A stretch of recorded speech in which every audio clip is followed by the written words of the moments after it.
Hello and welcome to It's All Kicking Off, another football roundtable discussion podcast with myself, Adam Wilbourn, and Adam Nicholas from WhatCulture Football, here to discuss another burning football issue. But before we get into it, if you're a fan of this sort of thing, make sure you subscribe to WhatCulture Football on either iTunes, Spotify, wherever you get your podcasts from, for daily football podcasts. But as I said, joined by Adam Nicholas to discuss a burning football issue, and that is the David De Gea problem. A lot of talk about this recently, Nicholas. De Gea potentially costing Man United a place in the FA Cup final with his mistakes against Chelsea. What do you make of all this? I think you've been generous with potentially there. He almost definitely is the reason why they aren't going to an FA Cup final. And yeah, not ideal, this, is it? And as you know, a man who once named a video the Arsenal dilemma, I think you're probably a little bit disappointed that you didn't save that for the David De Gea dilemma, but I'll let you off because it's still relevant regardless. It's just, the man is a guy who obviously operates quite a lot on confidence, and unfortunately, when he has none, like right now it seems, he can be the worst, which isn't, it feels harsh that, but genuinely there's times when it always seems to be such a big high profile thing for him as well, because he is such a good goalkeeper. We should point out that when he does this stuff, it is disastrous, and it doesn't make good viewing for Manchester United fans, unfortunately. Yeah, I think it's a combination of a couple of things. The fact you are a goalkeeper for Manchester United, I mean, you probably don't get tested, well, depending on how United are playing, but you shouldn't get tested as much as other goalkeepers. But also the expectation, especially for someone like David De Gea, is so high that when he drops below that, it's far more noticeable than your, mid-table, let's say, Premier League goalkeepers who can make the occasional mistake, for example. We were talking before we started recording here, and you said how sometimes he can make such basic errors. And it's surreal because, like you say, when he's on form, he can pull off saves that you think are nigh on impossible. And that change. Let's quickly talk about that Chelsea game then. I mean, there was two goals. I felt a little bit sorry for him with the Giroud chance because it kind of comes at him. Yeah, it's very close in, but arguably, he strikes me as a very instinctive goalkeeper, and that should be his bread and butter. But certainly for the Mason Mount goal in the second half, it was just. I'm sure you've had this where you're playing in a game of 11-a-side or 5-a-side, and the opposition goalkeeper makes a bit of a mistake, and from that moment on, everyone's eyes light up, and they think, you know what? Any normal game, I probably won't score from him, but I'm going to take a punt because he's a bit shaky, and it's only going to make things worse if he gets more and more rattled. That game against Chelsea was just a sort of culmination of the question marks that we've seen over De Gea for quite some time now. Yeah, and it's not great, is it, when it's a semi-final, and obviously it's so, people forget, it is so hard being a goalkeeper, man. The lines between success and failure, the literal lines between success and failure are so small.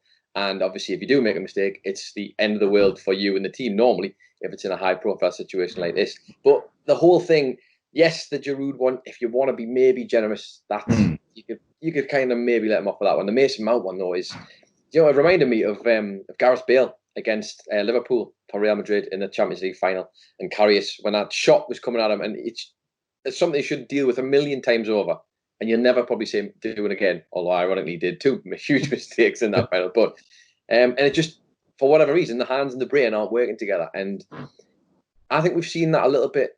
We saw a little bit of I don't know if it's error, but not exactly his best performance against Tottenham either. And when he starts to get into one of these stretches, David De Gea, he seems to struggle to get out of it. And I find right now, obviously, we're coming to the end of the season, and David De Gea is kind of a player who, let's be honest, has been linked away from Manchester United many times back to his native Spain, Real Madrid, even to the point where literally transfer deals have fallen through for whatever reason may be. I'm sure we could talk more about that. But ultimately, it's going to raise the question again, does he want to be there? And a lot of, how many times has David De Gea been the guy for Manchester United who has kept the club, saved them on games, been the man of the match, completely dominated and helped them keep clean sheets and what have you? But when he's playing like this, it just looks like a complete shadow of himself, really.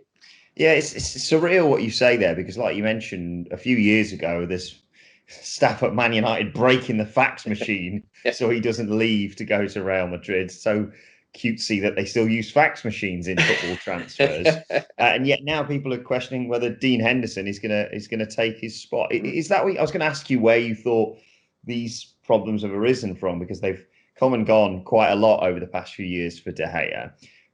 I was going to ask where it all went wrong, but for you, is it just a regular occurrence that he gets his head turned a little bit towards the end of the season? I think that it might be basic, that, but I think, I do genuinely believe there's always a question mark, and there has been since the very first time there was a chance for him to leave. I always wonder if he genuinely is happy there in Manchester, because let's be honest, it'd probably be a dream for him to go back to Spain, and whether it would be, I don't know, a return to Atletico, or whether it would be going to play for Real, or even betraying everybody and going to Barcelona, wherever he might end up. Because genuinely, there's a feeling that the time could be there. Ironically, my stepdad is actually a Manchester United fan. He's got a cute story behind it all from when he was a kid. Leave him alone. But the thing is, if you're a Man United fan, you're probably thinking right now, maybe is it time? We've got this young lad as well who everybody's pointing towards, Dean Henderson. Maybe he could be the future. Maybe even they could just bring someone brand new in as the first team stopper. But he was saying, my stepdad was saying, he genuinely feels like now might be the time to get rid of him, to offload him. We've got like they're kind of nearly there, Man United again. Like they've started playing great attacking football. The one place they need to be good is going to be in defence, and specifically a goalkeeper as well.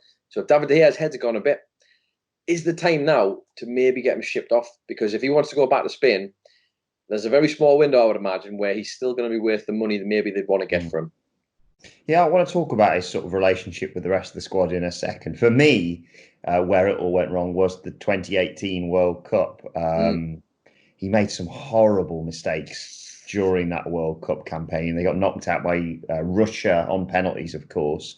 And I seem to remember we were doing some content at the time, and the way the Spanish press just absolutely savaged him. There was a term they used, I can't remember about what it was exactly, but I think it was like, they almost called him a ghost goalkeeper or something along those lines. And I just think, you sort of alluded to it, he's a confidence player, and I don't think his confidence has ever got back to those sort of 2017 levels. We'll have seen all the data doing the rounds recently about how sensational he was that season for Manchester United and for country as well. And I think that is the catalyst for these things going wrong, that he will have some good games, but the moment he has a slight wobble, then the voices in the back of his head, remember what happened in that game against Portugal, and what have you. And ever since then, I don't see him recovering. In terms of his teammates, then, we've seen a report recently from the Times who say that even they're worried about him making mistakes, I believe, in training, although that could just be speculation, etc. How do you think Man United should handle this? Because, like you say, I remember the days when holding on to De Gea as a sort of talisman of saying, like, right, we're a bit rubbish right now, but look, we've got this spine in the squad which starts with David De Gea, and we are planning to push. And it seems insane that as they are finally, as you say, building back up to potentially challenging for the title and challenging in Europe, that they're saying, well, the first lad out the door is going to be David De Gea.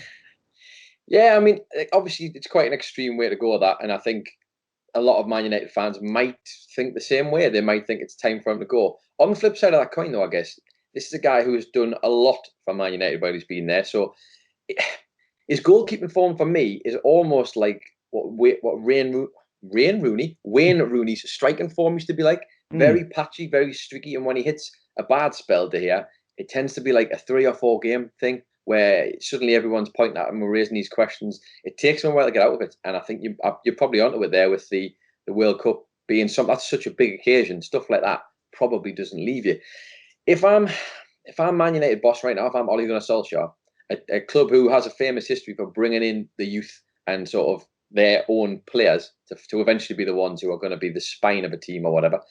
Henderson's obviously somebody you can look at and think, there's a guy. But then by the same token, the mental pressures that come with being a goalkeeper in general are tough. But being a goalkeeper at a massive club like Man United, I imagine, is absolutely unheard levels of pressure. De Gea has done really well for years. I mean, this is a guy who's been the club, Man United's player of the year, like Players Player of the Year. He's won PFA Players of the Year.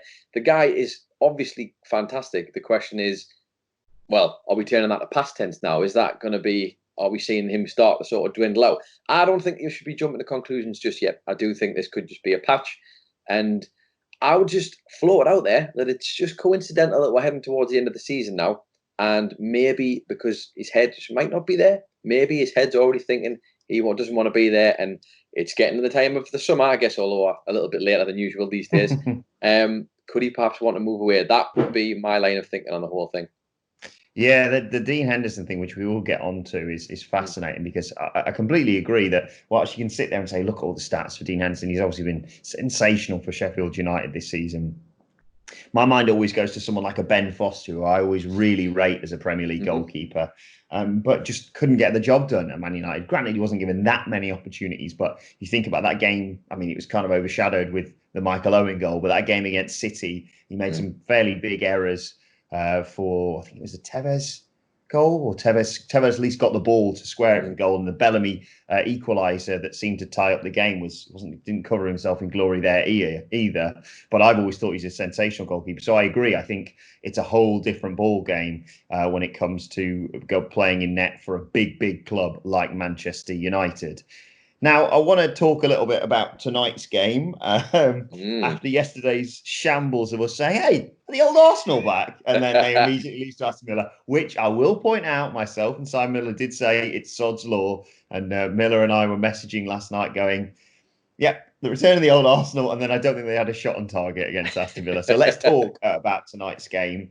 It's a cliche, but it is crucial for both clubs tonight, Man United and West Ham. West Ham looking to 100% solidify their spot in the Premier League, and Man United hoping to get into the top four. This could be an interesting test because I think West Ham are in a bit of form right now. Obviously, Mikel Antonio is being eyed up by everyone in their fantasy football teams. And it's always a bit of a tasty affair when United play West Ham. I feel like it's going to be a baptism of fire for David De Gea tonight. A baptism of fire. Someone's been watching some Jorge Masvidal videos, haven't they? I think obviously you've got the stakes are massive for this one, aren't they? For Man United and for West Ham. Man United haven't just missed out on the FA Cup. You've got to think that they're thinking these next two games are certainly in their eyes as big as the cup finals that they're not going to be in, basically. If they can get themselves ahead of Chelsea, it's going to be a stretch, but Chelsea have got two big games as well. Well, two big games. Man United have got two big games. In a season where both of those teams could have ended up in the FA Cup final, and both those teams have probably started to get their clubs back to where they want to be in terms of that. Tonight for Man United is huge. At West Ham, on the other hand, though, with the news that Aston Villa obviously winning last night and proving that at this business end of the season, clubs who are lower down don't necessarily just fold up under pressure like origami to the teams who are further up the table. I think there's going to be goals in this one. He says, I'm going to put my hands. I think it's going to be goals. It'll be a bit of an anticlimax if it ends up being a 0-0, to be fair, but that would be enough. They'd get the point, West Ham.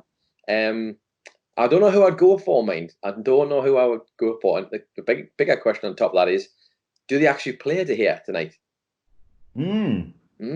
I think that would be a real nail in the coffin if he doesn't play for United tonight. I think you have to start him, despite all the question marks about him. I think United will win tonight. Manchester United, that is. I'm going to go for 3-1. I think they've been playing some sensational football recently, and it's been such a joy to watch them and see players like Martial and Rashford hitting the form again, and obviously Greenwood and what have you have been really key for them. I sense that United are going to maybe get a result today, and it's going to be fascinating as it goes to the final day. Man United versus Leicester effectively playing, depending on how results go, for that final Champions League spot. To return to De Gea then, we mentioned it earlier, how good he was in 2017. How does he get back to that level that he was at? A time machine would be appropriate, I guess, although really he wouldn't get back to that. I don't know. That was if you want to look at a peak time for when David De Gea was arguably the best player, maybe even in the Premier League at that point. Genuinely, he was that good and did so many great things for Man United that I don't know if he can. I'd like to think that because he's got so much quality in there over the years and has proven, because let's be honest, someone like Henderson is doing a great job over at Sheffield, but ultimately one season does not make a brilliant goalkeeper. David De Gea has done it consistently for quite some time. If it was me, I don't know if he does get back. I would think genuinely now, if you are gonna offload David De Gea at any point, I would say maybe the end of the season might be worth having a look at that, because I don't know if you're going to get much better out of him. Maybe he just needs to be reinvigorated as a goalkeeper. Maybe he's just got a bit still. Yeah, change of scenery might be the best thing for him. I just, when I saw those reports today, and it's back pages. You never know. There's reports of training ground bust-ups and all this other sort of thing, and you never know whether people are just trying to stir it up a little bit. But hearing that other players are concerned just really rang some warning bells for me, because I always think, if players are afraid of, allowing their goalkeeper to make a save, or even just like playing the ball back to him, he's a decent footballer, but it's difficult to rebuild that relationship, because, like I said, imagine if it's in De Gea's head, if he has a little bit of a wobble, what's it going to be like for the likes of Harry Maguire or Wan-Bissaka, Luke Shaw, etc. on that back line, if they're worried about allowing their goalkeeper to make the most basic of saves, or questioning his decision making even. So if we do say that he is potentially leaving or is going to be replaced, Dean Henderson, then 23 years old, he's been at Sheffield United the last couple of seasons. He has been a rock for them this season. Is it too soon? I know Alan Shearer was saying, now's the time to test him out, or at the very least bring him in to push De Gea in training. I don't know. I mean, obviously, goalkeepers mature at different levels, at different ages, although we've seen numerous sensational goalkeepers in their early to mid-20s coming through in the last few years. Do you chuck Henderson in at the deep end and say, all right, next season you're our number one goalkeeper? Or do you bring him back and let him and De Gea compete? Or do you say, you know what, you are going to be our number one goalkeeper, just not for the next couple of seasons, so we're going to have, I don't know, Romero or another goalkeeper we're just going to bring in for a couple of seasons? How do you see United handling this? It's hard with Henderson, because they made some great points actually between the pundits that night, and I think I understand what Shearer's saying. Now's the time, and obviously bring him in. He's be full of confidence from a great season with Sheffield United, and obviously maybe now's the time for it. The point that was made though was also that if he's going to come back, then he needs to play. Like, I don't know if it benefits him by him being brought back as a way to try and motivate David De Gea. I don't know if that's the best way to go with this one. I would argue if they are going to bring him back, they should put him in the team. But I also saw a few other pundits have sort of been trying to give their take on it and what should be done. If you're Man United though, and you want to really push for a challenge next year, it's all about bringing in world-class proven players, isn't it? That's got to be what they're doing and what they should be thinking of. David Henderson, sorry, I'm going to call him David Henderson there. He might be thinking he could be the goalkeeper for the future. I think it might just be a little bit too early. And I guess with Man United, that might tie their hands if they're thinking they want him for the future. But if we're just playing out looking for them to go and buy a new keeper, which is what in my head I'm imagining David De Gea is going to go, why not get on the blower to Atletico Madrid and say, look, we've got your old mate here. He's a bit sick. He's a bit fed up. We don't want to sell him to Real Madrid. Why don't we sell him to you? And we'll have Oblak in a switch with some money and David De Gea. And then Jan Oblak, let's be honest, is a brilliant goalkeeper. He'd be world class to put in there. And then I think maybe that's the kind of guy who could be there and hold it down until Henderson's ready. Although with Henderson, again, you don't want to miss the boat, do you? You don't want to miss the boat with him. And certainly with the rumours of Chelsea, I think, sniffing around. Despite they've got Kepa, they potentially could be looking into him.